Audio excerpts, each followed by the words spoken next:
വർഗീയതയും ഭീകരവാദവും പ്രചരിപ്പിക്കുന്ന മുസ്ലിം നാമധാരികളും ഇസ്ലാമിനെക്കുറിച്ചും മുഹമ്മദ് നബിയെക്കുറിച്ചും തെറ്റിദ്ധരിച്ച സഹോദര മതവിശ്വാസികളും ഈ വാക്കുകൾ ചെവി തുറന്ന് കേൾക്കുക.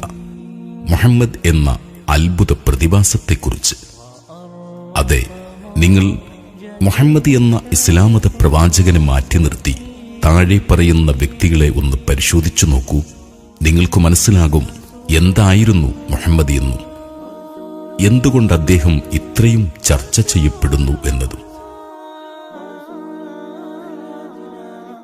മുഹമ്മദ് എന്ന അനാഥ ബാലൻ, മുഹമ്മദ് എന്ന ആട്ടിടയൻ, മുഹമ്മദ് എന്ന യുവാവ്, മുഹമ്മദ് എന്ന വ്യാപാരി, മുഹമ്മദ് എന്ന ഭർത്താവ്, മുഹമ്മദ് എന്ന സത്യസന്ധൻ, മുഹമ്മദ് എന്ന തത്വചിന്തകൻ, മുഹമ്മദ് എന്ന സാമൂഹ്യ പരിഷ്കർത്താവ്, മുഹമ്മദ് എന്ന അനാഥ സംരക്ഷകൻ, മുഹമ്മദ് എന്ന അഗതികളുടെ സംരക്ഷകൻ, മുഹമ്മദ് എന്ന മനുഷ്യാവകാശ പ്രവർത്തകൻ, മുഹമ്മദ് എന്ന അടിമമോചകൻ, മുഹമ്മദ് എന്ന അഭയാർത്ഥി, മുഹമ്മദ് എന്ന കുടുംബനാഥൻ, മുഹമ്മദ് എന്ന പിതാമഹൻ, മുഹമ്മദ് എന്ന പടയാളി, മുഹമ്മദ് എന്ന നയതന്ത്രജ്ഞൻ, മുഹമ്മദ് എന്ന ലഹരി വിമോചകൻ, മുഹമ്മദ് എന്ന ന്യായാധിപൻ, മുഹമ്മദ് എന്ന നിയമജ്ഞൻ, മുഹമ്മദ് എന്ന സർവ്വസൈന്യാധിപൻ, മുഹമ്മദ് എന്ന ഭരണകർത്താവ്, എല്ലാറ്റിലുമുപരി മുഹമ്മദ് എന്ന മനുഷ്യൻ. ഗ്രീക്ക് റോമൻ ഇതിഹാസങ്ങളിലെ കഥയല്ല മുഹമ്മദിന്റെ ജീവിതം. AD 571 ജനിച്ച് 632 മരിച്ച ആധുനിക കാലത്തെ മനുഷ്യൻ. നൂറ്റാണ്ടുകൾ കൊണ്ട് ചെയ്തു തീർക്കേണ്ട കാര്യങ്ങൾ ഒരു മനുഷ്യായുസ്സിനുള്ളിൽ ചെയ്തു തീർത്തു മഹാനായ പ്രവാചകൻ. അതും പാശ്ചാത്യരുടെ വാക്കുകളിൽ പറയുകയാണെങ്കിൽ സ്ഥിരമായ ഒരു സേനയില്ലാതെ, ഒരു അംഗരക്ഷകൻ പോലുമില്ലാതെ, ഒരു രാജകൊട്ടാരമില്ലാതെ, സ്ഥായിയായ ഒരു വരുമാനമില്ലാതെ ഒരു മാതൃകാ ഭരണം സ്ഥാപിച്ച് നടപ്പിൽ വരുത്തിയെന്നത് ആർക്കെങ്കിലും ആധികാരികമായി പറയാൻ സാധിക്കുമെങ്കിൽ അത് മുഹമ്മദിനു മാത്രമാണ്. ആ മുഹമ്മദ് എന്ന മനുഷ്യനെ ഒന്ന് പഠിക്കാൻ ശ്രമിക്കൂ. അനാഥ ബാലനിൽ നിന്നും അറേബ്യയുടെ ഭരണാധികാരിയിലേക്ക് നടന്നു നീങ്ങിയ വഴികൾ ഒന്ന് പരിശോധിച്ചു നോക്കിയാൽ നിങ്ങൾക്ക് മനസ്സിലാകും എന്തായിരുന്നു യഥാർത്ഥ മുഹമ്മദ് എന്ന്. വെളുത്ത സൽമാൻ ഫാരിസിനെയും കറുത്ത ബിലാലിനെയും ഒരേ നിരയിൽ അണിനിരത്തി വർണ്ണവിവേചനം അരുതെന്ന് ലോകത്തെ പഠിപ്പിച്ച പ്രവാചകൻ. അമ്മയുടെ കാൽ ചുവട്ടിലാണ് സ്വർഗമെന്ന് പഠിപ്പിച്ച പ്രവാചകൻ. അയൽവാസി പട്ടിണി കിടന്നാൽ വയറു നിറയ്ക്കരുതെന്ന് കൽപ്പിച്ച് അതിൽ ജാതി നോക്കരുതെന്ന് പഠിപ്പിച്ച പ്രവാചകൻ. കട്ടത് എന്റെ മകൾ ഫാത്തിമയാണെങ്കിലും കൈമുറിക്കുക തന്നെ വേണമെന്ന് പറഞ്ഞ നീതിമാൻ. മരിച്ചത് നമ്മുടെ മതത്തിൽപ്പെട്ട കുഞ്ഞുങ്ങളല്ല എന്ന് അനുയായി പറഞ്ഞപ്പോൾ കുഞ്ഞുങ്ങൾക്കെന്ത് മതമാണ് എന്ന് ചോദിച്ച് അനുയായിയെ ശകാരിച്ച പ്രവാചകൻ. മാതാപിതാക്കളോട് ചേ എന്ന വാക്കുപോലും പറയരുതെന്ന് പഠിപ്പിച്ച സ്നേഹപ്രവാചകൻ. മരണം മുന്നിൽ കണ്ടപ്പോഴും എന്റെ ജനത എന്നോർത്ത് കരഞ്ഞ പകരമില്ലാത്ത നേതാവ്.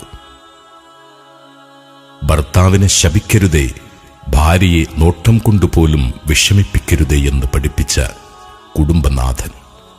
പിതാവിന്റെ വിയർപ്പ് കുടുംബത്തിന്റെ നിലനിൽപ്പെന്നോർമ്മിപ്പിച്ച പ്രവാചകൻ.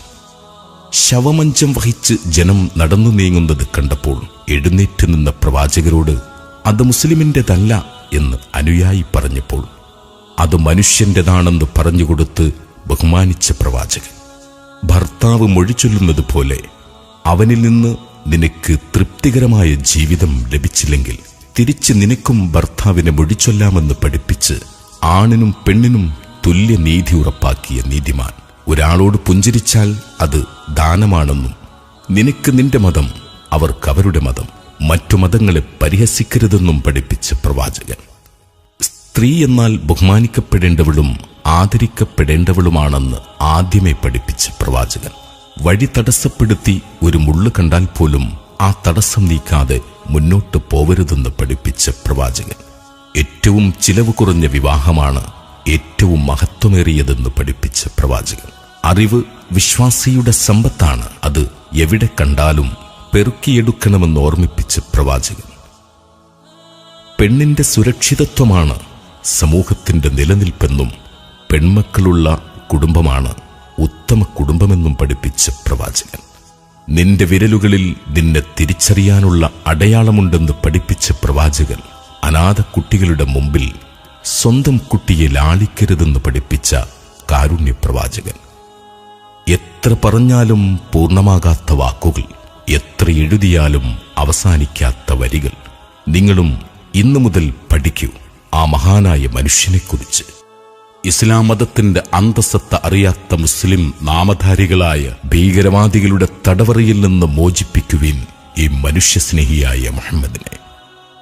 മുസ്ലിമേ, അറിയുക, നിങ്ങൾക്ക് നിങ്ങളുടെ സഹോദര സമുദായത്തിലെ സുഹൃത്തിന് നൽകാവുന്ന ഏറ്റവും നല്ല സമ്മാനമാണ് ഖുർആൻ പരിഭാഷയും മുഹമ്മദ് നബിയുടെ ജീവിത ചരിത്രവും. ഒരുപക്ഷെ നിങ്ങൾ ജീവിതത്തിൽ ചെയ്യുന്ന ഏറ്റവും വലിയ സൽക്കർമ്മവും അത് തന്നെയാണ്.